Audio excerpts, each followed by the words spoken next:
ফ্রান্সের প্যারিস থেকে দেশে ফিরছেন ডক্টর ইউনূস। আজ রাত ৮টায় অন্তর্বর্তীকালীন সরকারের শপথ গ্রহণ অনুষ্ঠান অনুষ্ঠিত হবে বলে জানিয়েছেন সেনাবাহিনী প্রধান ওয়াকারুজ্জামান।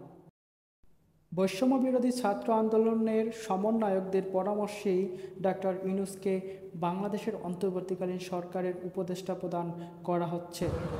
নোবেলজয়ী অর্থনীতিবিদ প্রফেসর ডক্টর মোহাম্মদ ইউনূসের নেতৃত্বে এই অন্তর্বর্তীকালীন সরকার গঠিত হবে। ডক্টর মোহাম্মদ ইউনূস ফ্রান্সের প্যারিস থেকে ইতিমধ্যে বাংলাদেশের উদ্দেশ্যে যাত্রা করেছেন বলে জানিয়েছেন সেনাবাহিনী প্রধান ওয়াকারুজ্জামান।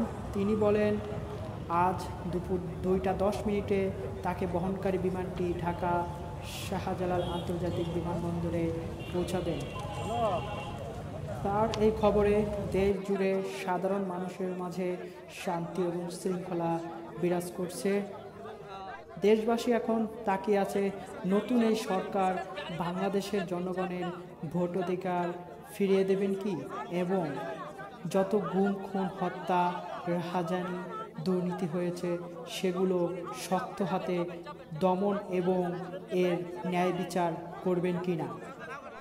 ইতোমধ্যে ডক্টর ইউনূস একটি বিবৃতি দিয়েছেন যা বেশ ফলস্বরূপ এবং সাধারণ জনগণ ডক্টর মোহাম্মদ ইউনূসের বিবৃতিকে সাধুবাদ জানিয়েছেন। ছাত্র আন্দোলনের তরুণরা আশা করছেন এবার তাদের এই ভোটাধিকার ফিরে পাবে।